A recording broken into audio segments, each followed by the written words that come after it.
Welcome to this presentation on defining needs and requirements for sustainable systems. My name is Lou Wheatcraft. I'm a senior consultant for my company, Wheatland Consulting. I'm an international expert in systems engineering with a focus on needs and requirements, development, management, verification, and validation across the system lifecycle. My goal is to help system engineers practice better system engineering from a needs and requirements perspective across all lifecycle stages of system product development. Getting the needs and requirements right up front is key to a successful project. I have over 50 years experience in system engineering, including 22 years in the United States Air Force. I've taught over 200 requirement seminars over the last 25 years, and I have supported clients from government and industries involved in developing and managing systems and products, including aerospace, defense, medical devices, consumer goods, transportation, and energy. I'm very active in INCOSE, and I'm the current co-chair and past chair of the Requirement Working Group. I'm principal author of several of the Requirement Working Group manuals and guides, including the Needs and Requirements Manual, Guide to Needs and Requirements, Guide to Verification and Validation, the Guide to Writing Requirements. I have a BS degree in electrical engineering from Oklahoma State University, a master's in computer information systems, and an MS degree in environmental management. And I've completed the coursework for a MS degree in studies of the future from the University of Houston, Clear Lake.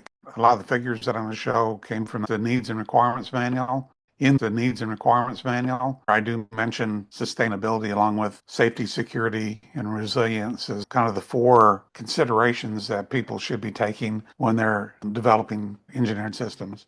Getting on with this, defining needs and requirements, sustainable systems. In doing this, did a lot of research. So part of developing this was education myself concerning sustainability and what it really means and the impacts for that. Some goals and objectives: understanding sustainability in terms of the INCOSE Vision 2035. All the working groups need to try to achieve INCOSE Vision 2035, including the goals and objectives for sustainability. And then sustainability can have different meanings and depending on the context.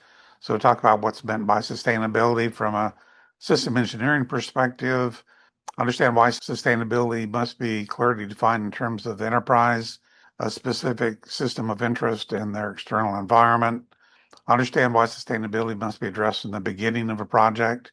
It's got to be what they call baked in to the organization and the products. It's not something you address later. Learn what activities are needed that result in the definition of lifecycle concepts to address the project goals and objectives concerning sustainability. Understand the need to define the capabilities needed to achieve organizational sustainability goals and objectives. Understand the need to communicate those capabilities within a well-formed integrated set of needs that define the scope of the project in terms of sustainability, and for which the design input requirements concerning sustainability will be transformed and against which the system will be validated against the integrated set of needs and verified against the design input requirements. And then finally, there will be a slide on the practical considerations concerning sustainability. In INCOSE 2035, sustainability was a big part of that. They want to architect balanced solutions that satisfy diverse stakeholder needs for capability, dependability, sustainability, social acceptability, and ease of use.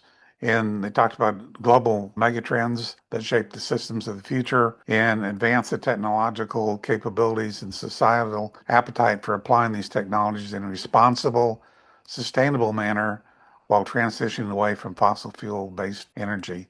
A key thing is sustainability ethics. Sustainability will become a key attribute of the enterprise culture and products. I can't emphasize this anymore. Sustainability starts at the top. And if that's not part of the overall ethics in the strategic planning of an enterprise, it's not really going to happen. An enterprise will need to develop a positive ethical identity to attract and retain customers as well as employees. The systems of the future will become smarter, self-organized, sustainable, resource efficient, robust, safe, but trusted in order to meet stakeholder demands and expectations. Priorities will be placed on systems that are more efficient at resource utilization, responsible waste disposal. Though enterprises will continue to struggle with business and consumer pressures to increase consumption versus environmental prerogatives to reduce waste, society is going to place a greater importance on reuse, giving rise to circular economies. The global fossil fuel-based energy economy will be transformed into one based on clean, renewable resources. The growing stakeholder expectations for sustainability, Stakeholders are going to demand that systems and services are environmentally sustainable, such as minimizing waste, undesirable impacts of climate change. Sustainability as a system or characteristic could be stressed, as well as sustainability ethic of the responsible enterprises and more efficient resource utilization, recycling, reuse, responsible waste disposal. Socially acceptability, minimize the impact on society and the environment, transition away from fossil fuel-based energy, minimize the carbon footprint, and use clean and renewable sources, apply technologies in a responsible manner, and maintain sustainable and affordable systems. And affordability has got to be considered. This is a vision. It's kind of an ideal state, a vision of the world in terms of sustainability, but there's a lot of practical considerations that sometimes achieving this vision is difficult. And I'll talk about some of those as we go through this presentation. One thing is define what sustainability is. The ability to be maintained at a certain rate or level is one. So sustainability from a company could be, can we stay in business? And what do we need to do to stay in business? So that can be a concern. The ability to maintain or support a process continuously over time. This would apply like to supply chains. Sustainability is a societal goal that relates to the ability of people to satisfy, coexist Earth over a long time. Sustainability is commonly described as having three dimensions or pillars: environmental, economic, and social. So you have this picture about people, planet, and profit. That's part of the economy. It's interesting, just this morning, Richard Beasley from the UK had a post about sustainability on LinkedIn, and he included this figure.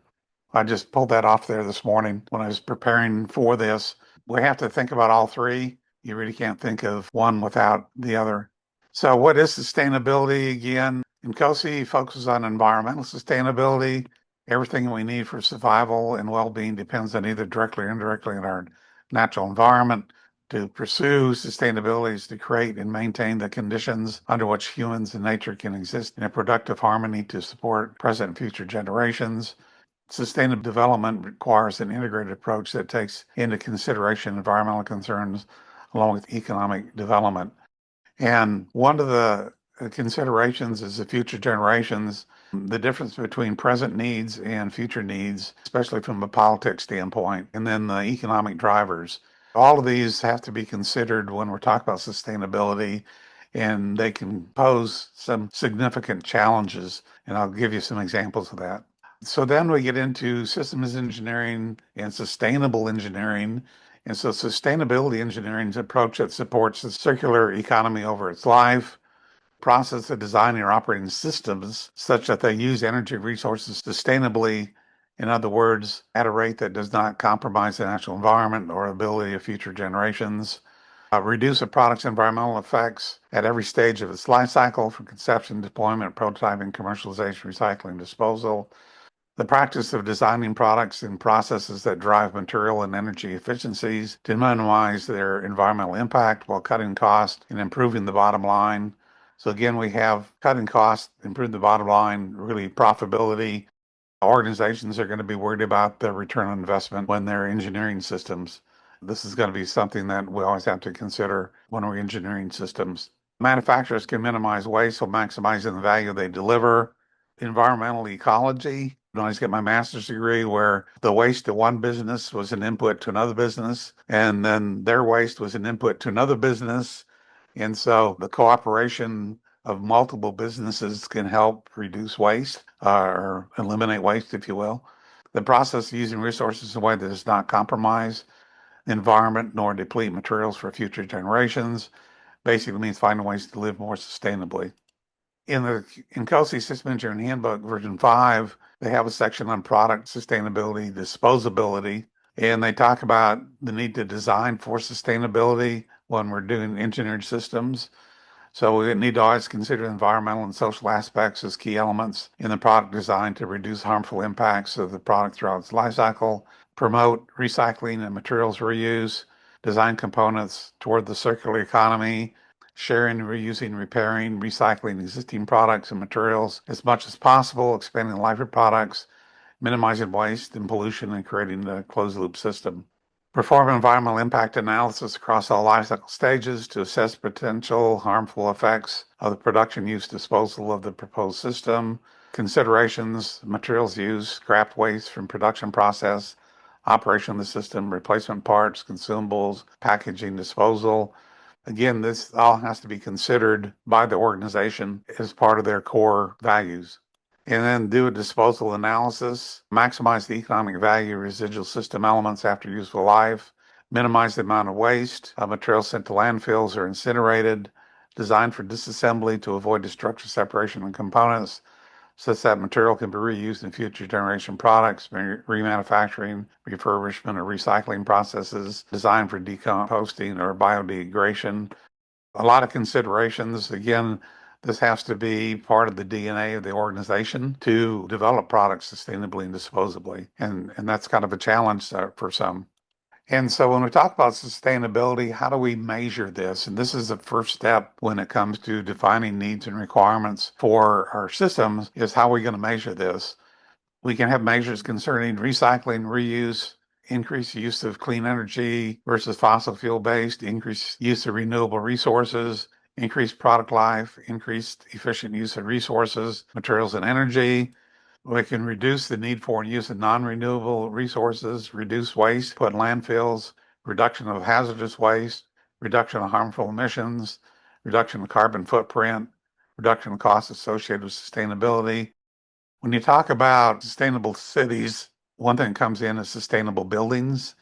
And so there are certain performance measures for buildings, the energy use intensity, the BTUs per square foot per year, water use intensity, gallons per square foot per year, carbon intensity, and waste diversion rate. These all can be measures when coming up with a design for buildings, and you could scale this up from cities as well. And then we have to think about what are other measures and metrics that could be used when we're doing this. If we don't have measures, we can't set goals, we can't set objectives for sustainability within our organization or within our products. So it's extremely important that we think about this. Later on, I'll talk about a set of needs that we define that address these measures. Sustainability considerations, a key thing that we always focus on is environment, but also we have to think about the sustainability of the enterprise. Is viability sustained over time? And then we have to consider the engineered systems. Are they sustainable in terms of performance, maintenance, resources, the supply chain? And one thing that we find is that it may be to address sustainability of an enterprise or our engineered systems, we may have to sacrifice some sustainability from an environmental standpoint. I'll give a prime example of that in a minute. All three are interrelated, depend on each other, must be considered as an integrated system, and system thinking principles must be considered. The behavior of a system is a function of the interaction of its parts, interaction of the system with external systems and operating environment. Some examples are illustrative. We can always go to natural systems from a sustainability standpoint. Our forests, oceans, rivers, lakes, deserts, mountains, atmosphere. These ecosystems are part of the environment, dependent on the environment, contributes to the health of the environment, uses renewable natural resources, waste is biodegradable, is recycled, sustainable. They refer to a natural system as in being a climax state when the inputs and outputs are in balance, and their resilient ability to return to a climax state after acted upon by a natural disaster, human activities, engineered systems. And then we have engineered systems, and that's our focus from a system engineering standpoint. And there's engineered systems that operate within our biosphere. And I'll give some examples of some engineered systems that operate outside our biosphere for comparison. The engineered systems that are operating within the biosphere are not separate, but they're part of the environment, dependent on the environment, use both non-renewable and renewable natural resources. They often create waste, can impact the environment. They're also impacted by the environment. But we need to address sustainability. We need to manage sustainability so that we have efficient, sustainable use of resources, minimize impacts to the natural environment, depletion of natural resources, pollution, waste management. So some examples. So sustainable cities, and this is a vision for sustainable cities. If you're going to build a city from scratch, this is something definitely that you'd want to move toward this vision. So we have a sustainable city that's an urban center that makes rational use of natural and technological resources while ensuring adequate habitability without compromising future generations. Sustainable cities prioritize the preservation of the natural world alongside the economic, social, and physical health and wellness of the city's inhabitants. Sustainable cities aim to change the way they operate for the benefit of future generations, encouraging that they do not put a strain on resources which will cause such resources to vanish before future generations have an opportunity to benefit from them. And sustainable cities are designed with environmental concerns in mind and committed to achieving green sustainability, social sustainability, economic sustainability, reduce environmental impacts through its activities, and promote sustainable consumption production patterns in accordance with its own territorial, geographical, social, economic, and cultural considerations. And then, just like natural systems, you'd expect them to be resilient to the impacts of climate change, reducing the vulnerabilities of its population.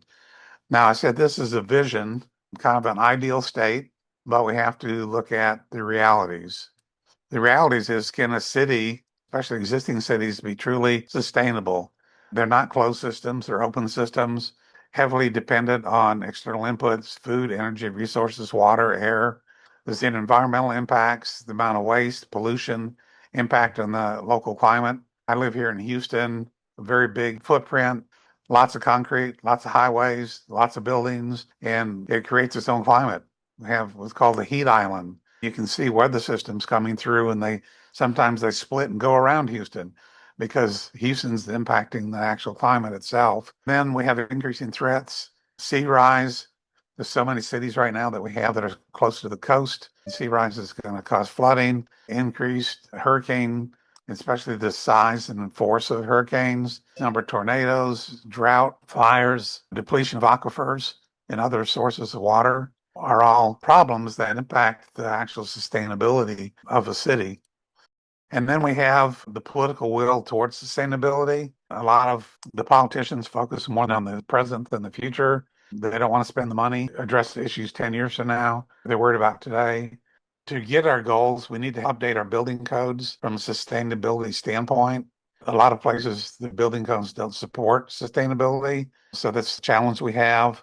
A lot of our existing systems have aging infrastructures, especially like in Europe, you have cities that are hundreds of years old, and the infrastructures need updating from the sustainability standpoint, and then inadequate infrastructures. Just this morning, I read a headline said the population boom in Houston suburbs is straining water systems. Can they keep the taps running? And a quote from this one guy, I have some very serious concerns about water quantity, said Chris Bower. Development has outpaced the infrastructure. We're producing water and producing fast. We just can't keep up with the development. So that's another aspect of sustainability is growth, a big challenge. And then from a technology standpoint, something that's becoming more visible in the news is from a technology standpoint, especially AI and data centers. High energy demand, training running large AI models consumes 7 to 8 times more energy than typical computing workloads. Global data center electricity use has reached 460 terawatts in 2022, and it's increasing almost exponentially. So that's a big challenge around the world. Carbon emissions, if powered by fossil fuels, this energy use translates into significant CO2 outputs contributing to climate change. Water consumption, data centers use vast amounts of water for cooling, in some cases as much as a large neighborhood, straining local water supplies. Electronic waste, frequent hardware upgrades to high performance GPUs and servers generate e-waste contain hazardous materials like lead and mercury, and resource extraction. Manufacturing AI chips requires rare earth elements and critical materials often mined in environmentally damaging ways. And so this is a really big challenge. And you'd think that countries would be addressing this in their laws. But sadly, in the United States, we just had a presidential proclamation signed, winning the race, America's AI Action, and they're waiving or streamlining environmental regulations for data centers, semiconductor plants, and related power infrastructure, deregulation under the Clean Water Act, fast-tracking siting and new rules for centralized control over wind and solar projects in federal lands. Everything in this thing is anti-sustainability. It's an issue that it's sad, but it really takes away from meeting INCOSE's vision for sustainability.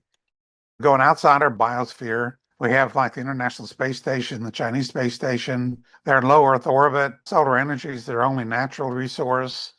They're very dependent on resupply from Earth for fuel, the crew, food, parts, water, air. They cannot sustain orbit without periodic reboost. Limited resource recycling, water and O2 is limited. They do their best, but there is leakage and waste. So there has to be resupplied from the ground.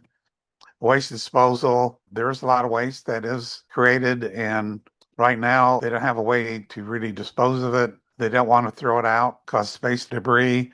So it has to be brought home to the earth, either so it can burn up in the atmosphere or return to the surface and be either reused or put into the landfills. They're susceptible to poor waste management from other orbiting systems or orbital debris, which is always a hazard, and susceptible to the space environment, microgravity, micrometeorites, radiation, sunspots, and so on. So really, these are not sustainable by design. There can be a lot of work for reuse of water, but space station really is a very open system. It cannot sustain human life without frequent external support, resources, waste disposal. You can move on to say we're going to establish a moon base further from Earth, increase time, days, expense for construction, resupply. A combination of solar and nuclear energy can be used, depending on resupply, fuel, earth, food, parts, water, air. It'd be a long time before they could grow enough food to feed their population. There is some possibility of using in situ resources on the lunar surface to create water, oxygen from the regolith. It's a high energy processes, but there is a possibility. And then reuse, additive manufacturing possibilities for reuse, which would reduce waste. So that's got to be an issue. When you go off the Earth, waste is a big thing because the extreme high cost of resupply, anything that has to be transported to the moon base costs a lot of money. So any way you can minimize that, you want to do that. In the design of the moon base, minimizing waste has to be a big consideration. Recycling reuse must be maximized. And however you can recycle water, oxygen, and building materials. So sustainability of a moon base has to be a number one design consideration. The environment's very negative, no atmosphere, extreme temperature swings, extended day-night cycles, and the low gravity, increased radiation shielding is a necessity. You have to cover everything with regolith or live in lava tubes. The natural environment's harmful to humans. Again, a major concern is sustainability of the engineering systems rather than the natural environment. It's a little bit different on Earth. Our focus is on the natural environment. When you leave Earth, the focus has got to be sustainability of the engineering systems. And so it must be a primary consideration for our architectures and design. And the question is, can a moon base ever be truly sustainable given its dependence on resupply? And then we go further out in a Mars colony. Now, that's a very long distance from Earth, so time to get there is measured in months, extremely expensive for its construction, resupply, transporting all those materials. They can be powered by a combination of solar and nuclear energy. That distance from the Earth solar is not near as efficient. They've had a lot of problems with dust covering the solar panels, cutting down the efficiency. Dependent on resupply from Earth for the foreseeable future, but that's in 2-year cycles, which are problematic. On Mars, there is increased access to in situ resources from the surface, possibly water. Carbon dioxide can be used to make fuel. We can use the soil, the possible natural resources, but the soil itself is hazardous with perchlorites, so that's a challenge. Atmosphere to use fuel methane when supplemented with a source of hydrogen. Recycling reuse has to be maximized, waste minimized. It requires sustainable capability to produce food, air, water, maintain systems, limit atmosphere, extreme temperature swings again, hazardous environment, one-third the gravity, need for increased radiation shielding. Again, they're going to have to cover everything with regolith or live in lava tubes underground. And then there's questionable sustainability from a human reproductive perspective. The low gravity, the radiation impacts the reproductive systems and fetus development. You really can't have a sustainable colony on Mars if the humans inhabiting the colony can't reproduce. So that's a big question that we have to worry about. Again, the major concern is sustainability of the engineered systems rather than the natural environment. However, there are planetary protection guidelines that must be considered. So there is some hooks into the natural environment if we adhere to those planetary protection guidelines. So again, it must be a primary consideration for our architects and design. Again, the big question, can a Mars colony ever be sustainable given existing constraints? These examples illustrate why sustainability needs to be considered at the very beginning when we're developing engineered systems, whether they're engineered systems to meet our goals, our vision for on Earth, or engineered systems for humanity's expansion into space. So, sustainability considerations. Looking at your system, your organization, what sustainability considerations can you define for your system and products? What sustainability measures can you define and to assess your sustainability goals?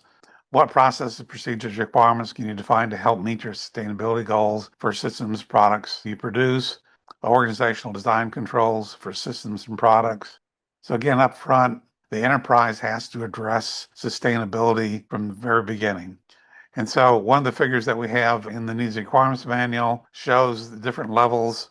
We have an organizational level view, strategic view, operational view, system, subsystem, system elements. Organizations must include the concept of sustainability in their core set of values and policies. The strategic business plan at the very top has to address sustainability.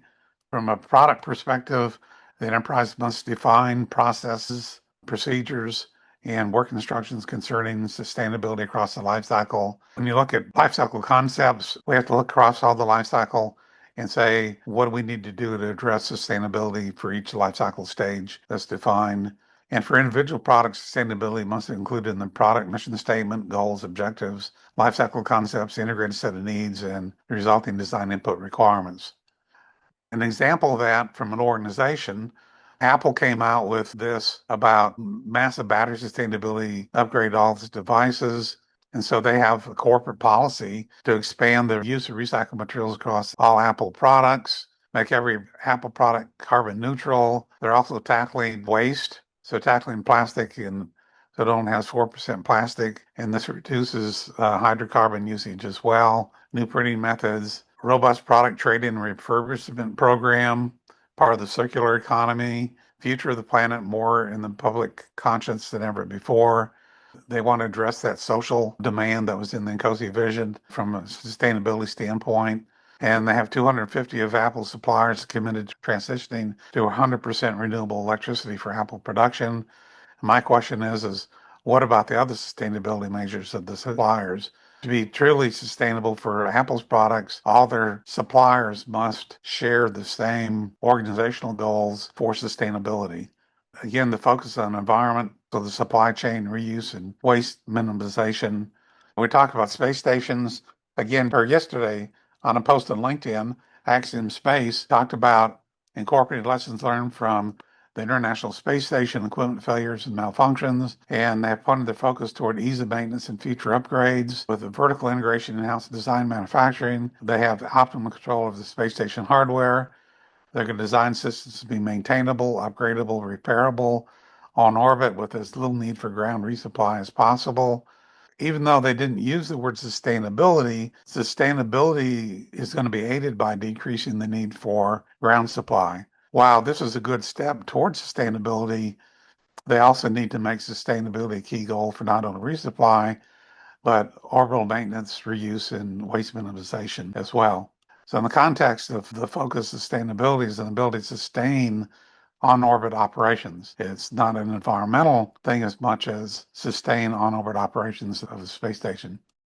I mentioned earlier about customer supplier common goals. This is another figure in the needs and requirements manual.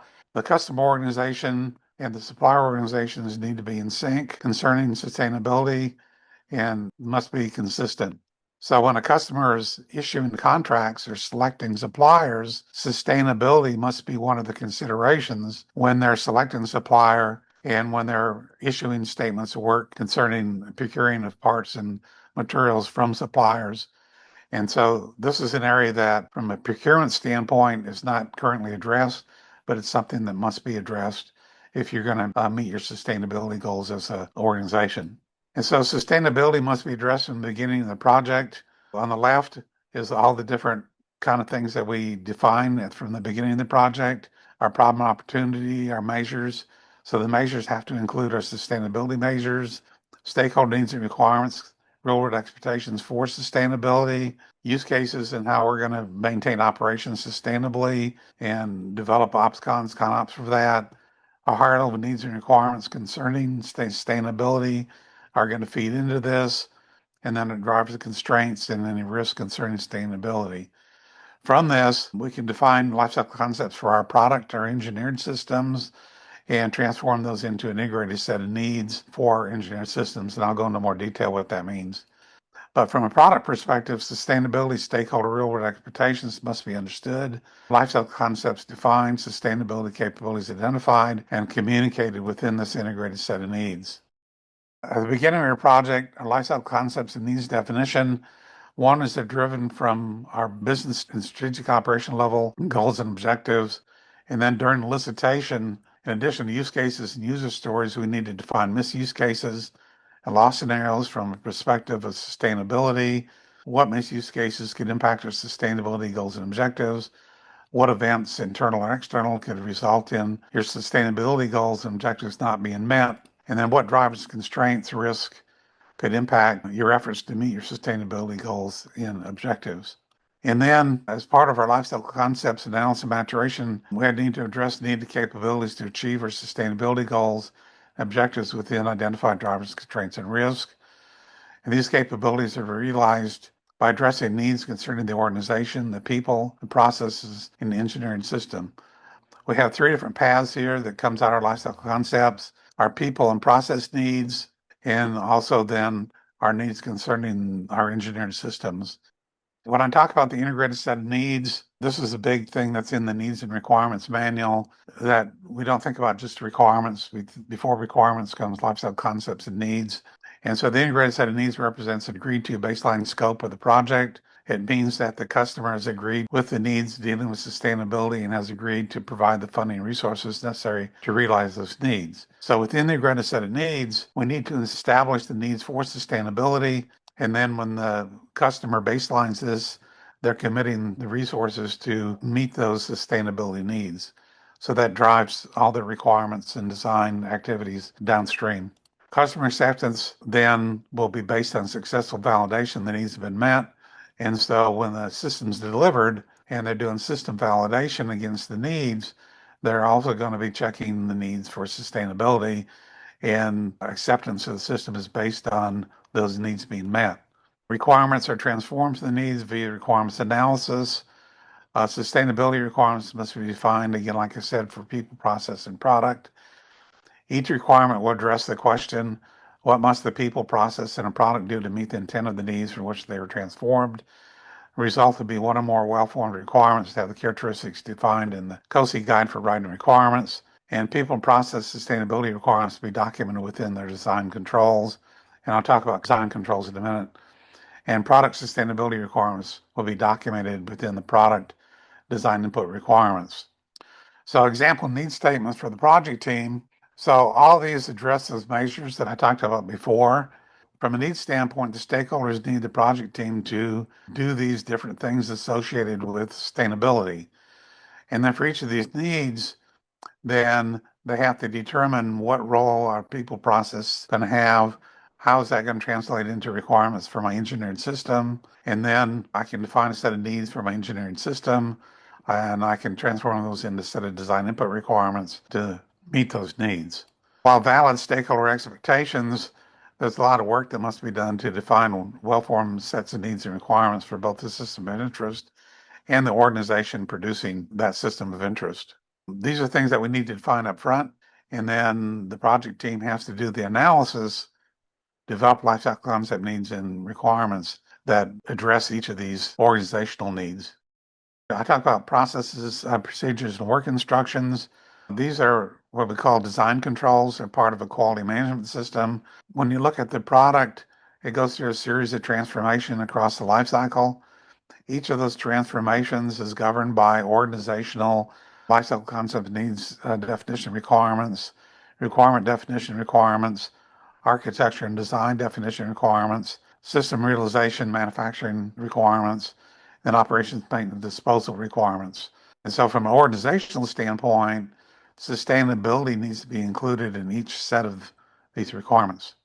And then from a product standpoint, Those sustainability needs and requirements associated with the actual engineered system then are going to be addressed across the life cycle, from expectations for sustainability, the need and capabilities for sustainability, the design input requirements that the system has to meet to achieve those needs, the design output specifications, architecture, parts, materials that are selected from a sustainability standpoint, supply chain, the manufacturing system. Making sustainability happen is a big challenge. So for both your organization and individual products, you need to have a clear mission statement, goals, and objectives from a sustainability perspective, environmental sustainability, sustainability enterprise, sustainability of the product through its life. List the sustainability measures that you're going to use to measure progress toward your goals.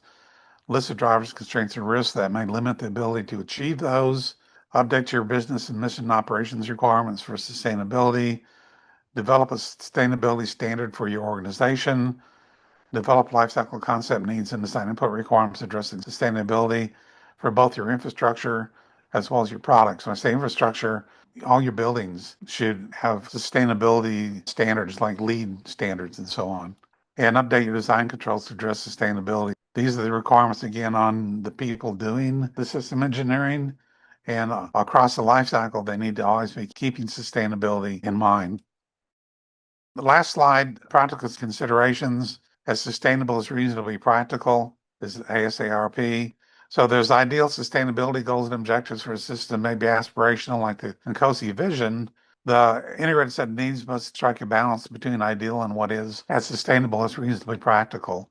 So the needs validation process must ensure the collection of needs and statements are feasible and align with the ASARP principle, particularly in critical areas such as budget. Can sustainability needs be met within an available budget? Can the organization realize cost savings by adopting sustainability principles? We have a supply chain.